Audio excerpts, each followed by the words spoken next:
नमस्कार दोस्तों। सावन के इस पावन महीने में आज आपको लेकर चलते हैं एक अद्भुत कथा की ओर।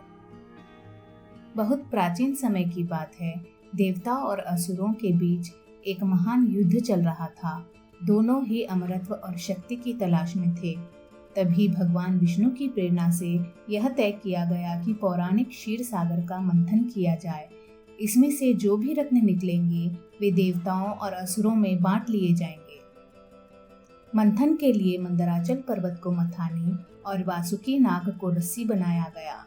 एक ओर देवता खड़े हुए और दूसरी ओर दानव। यह महासंघर्ष सृष्टि के सबसे अद्भुत घटनाक्रमों में से एक बन गया, जिसे आज हम समुद्र मंथन के नाम से जानते हैं। मंथन प्रारंभ हुआ। समुद्र धीरे धीरे गरजने लगा। उसकी गहराइयों से एक एक कर 14 रत्न प्रकट होने लगे।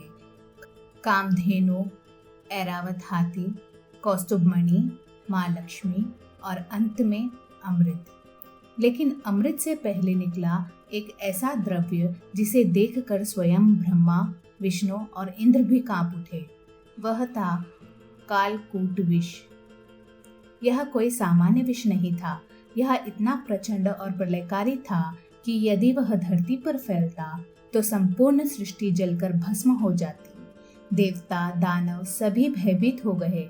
चारों ओर हाहाकार मच गया। जल, वायु, आकाश सब दूषित होने लगे। संभव था कि यह विष संपूर्ण ब्रह्मांड को नष्ट कर दे।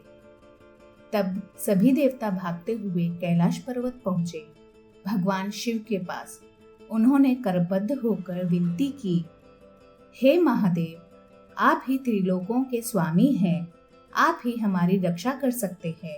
कृपा कर इस प्रलय से हमें बचाएं। भगवान शिव, जो करुणा और त्याग के साक्षात मूर्तिमान स्वरूप है, मुस्कुराए और बिना एक क्षण भी गवाए उन्होंने उस कालकूट विष को अपनी हथेली में लिया और संपूर्ण शांत भाव से उसे पी गए। परंतु यह विष इतना तीव्र था कि जैसे ही वह उनके गले में पहुंचा, उनका कंठ नीला पड़ गया। देवी पार्वती ने तत्क्षण अपनी शक्ति से विष को नीचे उतरने से रोक दिया, जिससे वह केवल उनके कंठ में ही रह गया। तभी से भगवान शिव को कहा जाने लगा नीलकंठ।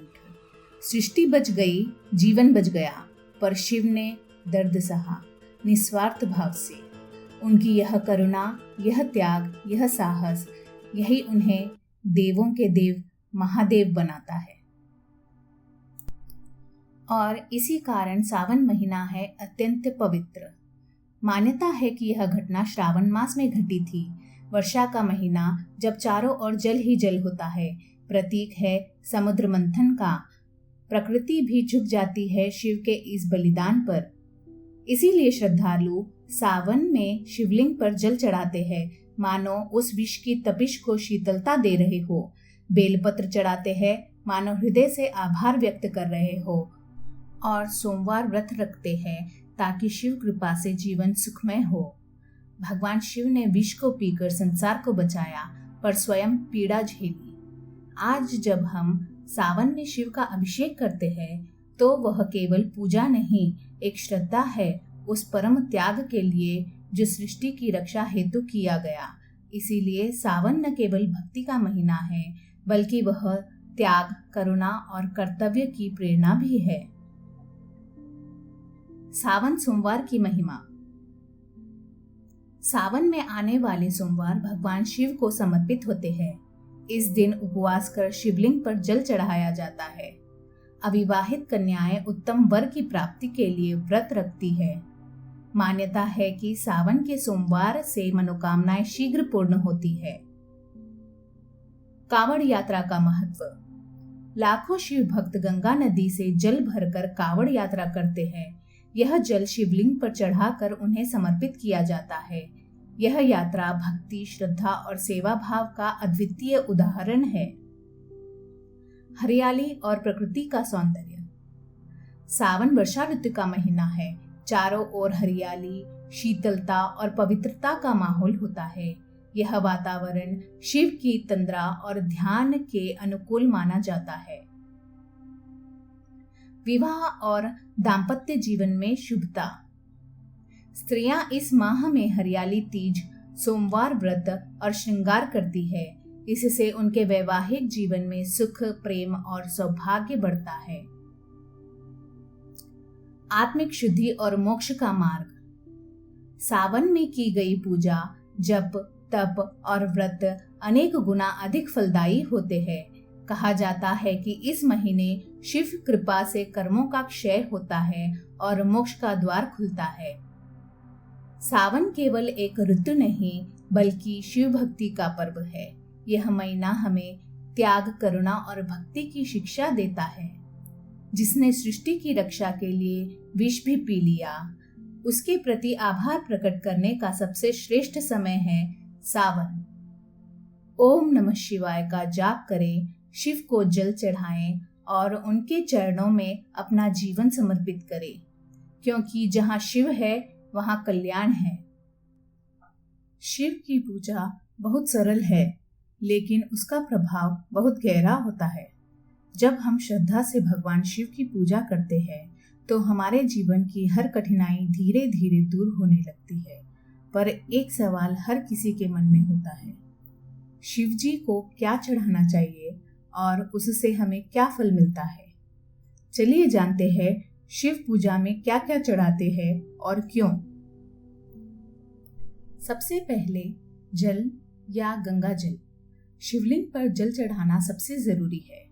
गंगा जल चढ़ाने से मन शांत होता है, पापों का नाश होता है और आत्मा को शुद्धि मिलती है। यह जल शिव के उस विष को शीतलता देने का प्रतीक भी है जो उन्होंने सृष्टि की रक्षा के लिए पिया था।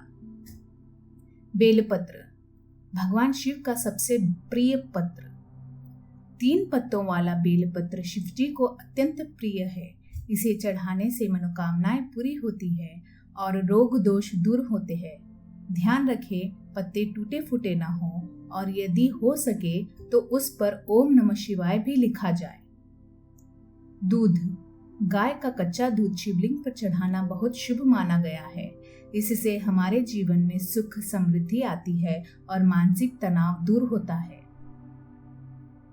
धतूरा और भांग, ये दोनों वस्तुएं शिवजी को बहुत प्रिय है।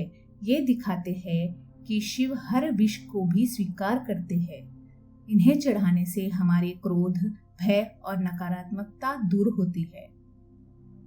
शहद, दही, घी और गुड़। शहद से प्रेम बढ़ता है, दही से संतान सुख मिलता है, घी से बुद्धि और स्वास्थ्य में लाभ होता है और गुड़ से ग्रह दोष और जीवन की बाधाएं दूर होती है। ये चारों मिलाकर शिव को पंचामृत अर्पित किया जाता है। फूल, विशेषकर सफेद फूल जैसे आक, कनेर या चंपा। शिवजी को सफेद फूल चढ़ाना शुभ माना गया है। फूल हमारी भक्ति और प्रेम का प्रतीक होते हैं। फूल चढ़ाकर हम शिव से मन की बात कहते हैं। धूप और दीपक। धूप से वातावरण शुद्ध होता है और दीपक से अंधकार दूर होता है। ये दोनों चीजें शिव की पूजा में बहुत जरूरी है। नारियल और फल। नारियल शिव को समर्पण का प्रतीक माना जाता है। फल चढ़ाने से जीवन में मिठास और आनंद बना रहता है। अंत में करें मंत्र जाप और आरती। ओम नमः शिवाय का जाप करते हुए शिवलिंग पर बेलपत्र और जल चढ़ाएं, आरती करें और शिव के चरणों में प्रार्थना करें कि वे हमारे जीवन को सुख, शांति और भक्ति से भर दें। भगवान शिव की पूजा बहुत सरल है, लेकिन जब हम सच्चे मन और श्रद्धा से करते हैं तो वह हमें शांति, शक्ति और सद्बुद्धि का आशीर्वाद देते हैं। तो आइए इस सावन में शिव को समर्पित करें अपना समय, अपना मन, अपना प्रेम, क्योंकि जहाँ शिव है वहाँ कल्याण है। ओम नमः शिवाय। अगर ये कहानी आपके दिल को छू गई हो, अगर आपने भी महादेव के इस लीला से कुछ सीखा हो, तो इस वीडियो को लाइक जरूर करें, अपने दोस्तों और परिवार वालों के साथ शेयर करें, ताकि और लोग भी शिव की इस दिव्य कथा को जान सके। और हाँ, अगर आप हमारे चैनल पर पहली बार आए हैं तो ज़रूर सब्सक्राइब करें और बेल आइकॉन दबाएं, क्योंकि हम लाते हैं आपके लिए ऐसी ही आध्यात्मिक, पौराणिक और प्रेरणादायक कहानियाँ। हर हर महादेव।